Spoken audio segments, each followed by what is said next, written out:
It's D-U-E-U till I see you by this point. You're reading my mind. It's time for football. We about to keep this thing moving. I'm about it, you're with it. Let's do it. We gon' make this thing official. You heard me? If you're the best, then let's prove it. The goal is set to have a team become a unit. Man, we about to keep this thing moving. I'm about it, you're with it. Let's do it. We gon' make this thing official. You heard me? If you're the best, then let's prove it. The goal is set to have a team become a unit. Yeah.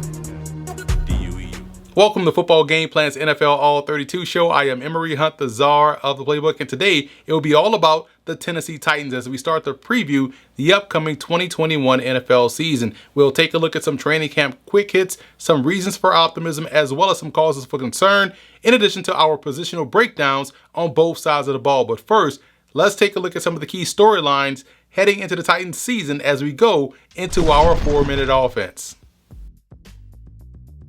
The Tennessee Titans made their biggest move in the offseason by acquiring the services of future Hall of Fame wide receiver Julio Jones in a trade from the Atlanta Falcons. Jones almost immediately makes this receiving core one of the most dynamic in the division. Tennessee, Jones himself, the majority of Falcon fans, and myself all feel as though he has a lot of football left to give, and the Titans will be the direct beneficiary of that talent, much to the chagrin of the rest of the AFC South. Teaming him up with A.J. Brown gives Tennessee two legit #1 wideouts with big play capability.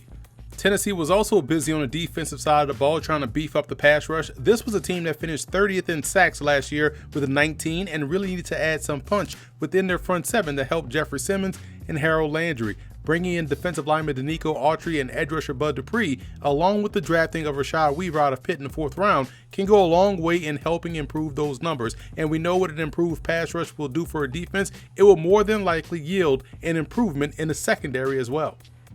And speaking of that secondary, it was another area of emphasis this offseason for the Titans. There was a lot of moving and shaking going on, but Tennessee was able to add some impressive pieces to retool a unit on the back end. Free agent signee Janoris Jenkins comes over after a solid stint in New Orleans. He and first-round pick Caleb Farley out of Virginia Tech are expected to hold it down on the outside. Now, Farley was an opt-out this year at Virginia Tech and was injured during the run-up process to the NFL draft, and the hope is that he's 100% and ready to go by preseason. Also added in the draft was Elijah Molden out of Washington, who has fantastic football instincts and ball awareness. He's someone that can play inside as a slot corner or as a slot defender as a safety. Cohesiveness will be the key, but talent won't be an issue this year, in my opinion, on the back end. There are still some questions surrounding the Titans' kicking game. We saw that rear its ugly head during the season and postseason for that matter, and now Tennessee would trot out a new kicker between Tucker McCann and Blake Hallbull. This is going to be one of the major battles to keep an eye on during training camp, as the Titans thrive on not leaving points out there on the field, and if this uncertainty goes into the season, they'll end up doing just that.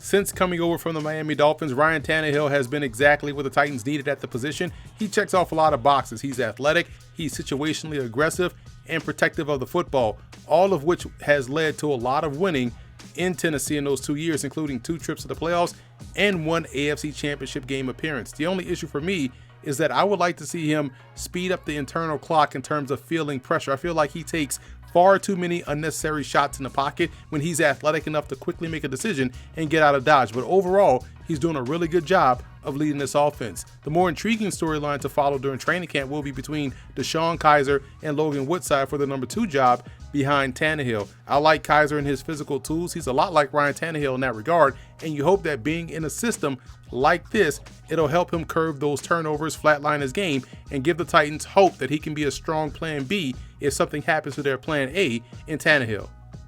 Derrick Henry is the Titans' backfield, and I'm completely fine with that, especially after he is coming off of a 2,000-yard, 17 rushing touchdown season. He is one of the best athletes in the game, and what's fascinating about Henry is when you watch him play, you don't ever see him get tired or start sweating. He is literally indestructible, and it'll be interesting to see how close he's going to get to that 2,000 number once again this season. There aren't many opportunities for touches behind him, but Darrington Evans hopes to be that guy as he's got good bursts and long speed, and look for Brian Hill and Jeremy McNichols to compete for that RB3 role. A.J. Brown is coming off of a 1,000-yard, 11-touchdown season and his first Pro Bowl appearance. Now entering his 3rd season, he's posted back-to-back 1,000-yard campaigns and is more than likely going to get that number again, or get to a third this season, as he's joined by Julio Jones. Just because he's coming off of a quote-unquote down year statistically, Jones is still a matchup problem, a big play threat, and someone who is as consistent as you want in your number one wideout. So look for him to crack the 1,000-yard barrier this year in Tennessee. I'm excited for Josh Reynolds as he gets an opportunity to be a consistent starter. He flashed throughout the time he was with the Rams, and signing with Tennessee offers him a bigger role, and with the addition of Julio Jones, sets him up in a situation for him to really blossom within his offense. The Titans also drafted Dez Fitzpatrick out of Louisville, who is a savvy route runner that seems to always find open grass and find receptions. Tight end will feature Anthony Ferkser this year, as Jonnu Smith moved on. Ferkser finished fourth on the team in both receptions and yards, and figures to see similar to slightly improved productivity this year because of the wide receiver additions. There's some unproven depth here, but competition should help bring out the best, and I would keep an eye out for Briley Moore, the undrafted rookie free agent out of Kansas State, as a potential H-back option. In order for the run game to work like it does, you have to be strong up front, and that's what the Titans are. They get back their all-pro left tackle Taylor Lewan from injury, making them whole once again. Roger Saffold, Ben Jones, and Nate Davis respectively give them one heck of a guard-center guard combination that really helps spearhead their ground attack. Now on the right side, the team brought in free agent Kendall Lamb to compete for the starting role, but I really like second round pick Dylan Radins out of North Dakota State to seize that job and stake claim to it. He was one of the top FCS offensive linemen in the draft class, and is someone who dominates in the run game, which is music to the ears of offensive line coach Keith Carter. Lamb is a veteran and should be able to provide good depth, similar to that of Ty Sambrailo, David Keesenberry, and the impressive second-year player Aaron Brewer, who made the team as an undrafted rookie free agent last year and logged some significant snaps last season.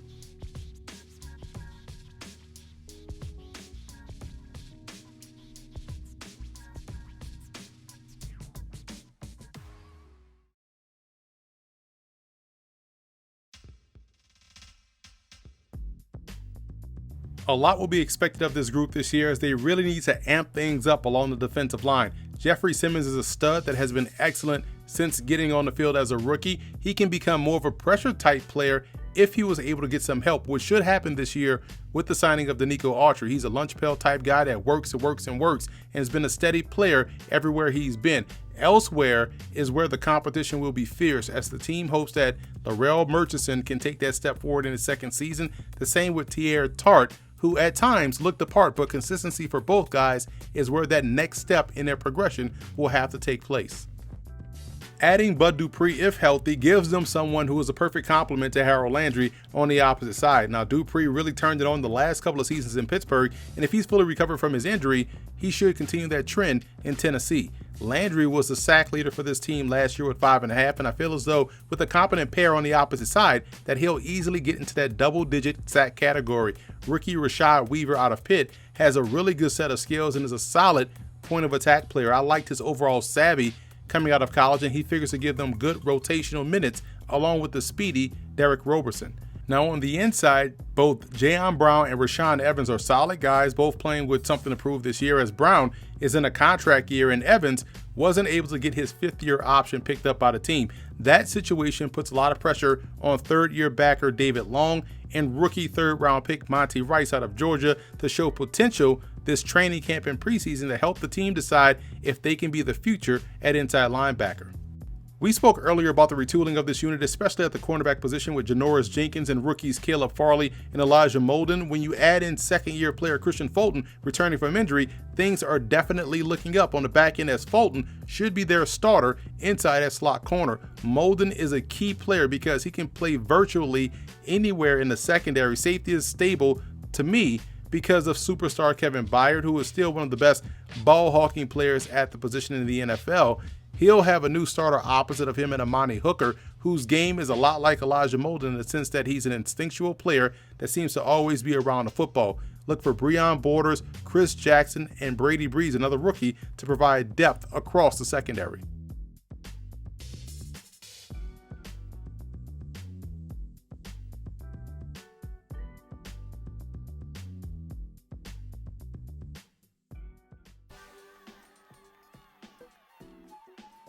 A reason for optimism for Tennessee, you have the connection of both A.J. Brown and Julio Jones. That's two big number one wideout options that's going to make any passing game flourish. And their run game foundation will always make Tennessee prevalent. Again, in today's NFL, forget what everyone is talking about with the passing game. If you can run the football and control the line of scrimmage, you're going to win a lot of games. When we look at the secondary, it's healthy, it has tremendous talent, and because of that, they have potential. So there's a lot of reasons to be optimistic this year about the Tennessee Titans.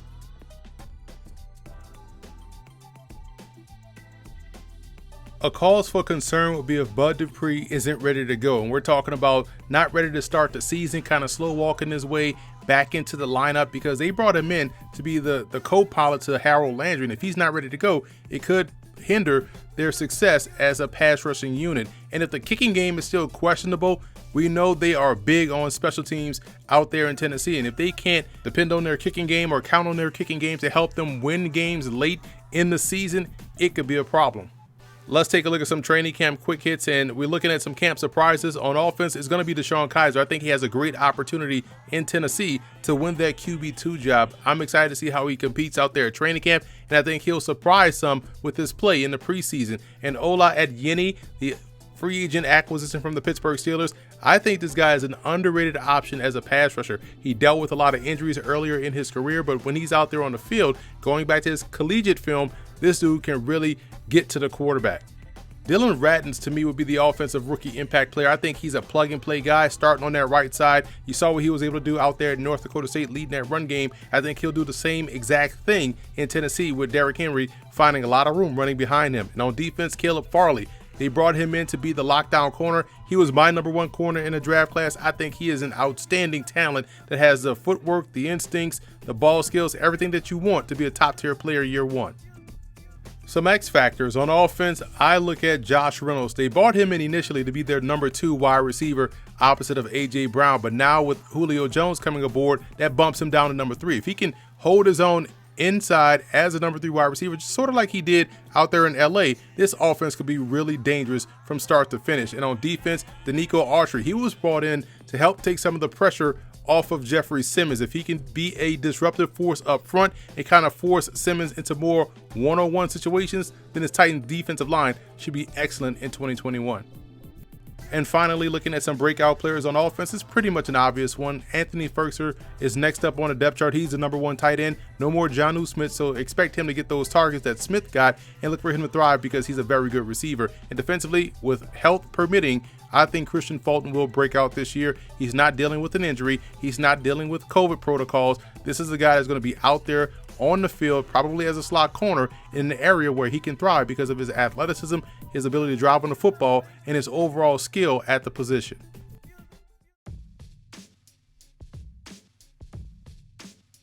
The road to the Super Bowl for the Titans goes as follows. Number 1, pretty obvious. Derrick Henry and that offensive line stay dominant. If teams can't stop the run in September, in December, into January, they won't stop them at all, and they'll run their way to the Super Bowl. And if that pass rush really gets going this year with the new additions in Bud Dupree, allowing Harold Landry more one-on-one opportunities, if they're able to rush the passer, this defense will be significantly better. But in order for that to happen, they also have to improve situationally. Third down defense, red zone defense, getting off the field was an issue last year for Tennessee. And if they can improve situationally, along with the other 2 things I mentioned, they can go all the way to Los Angeles.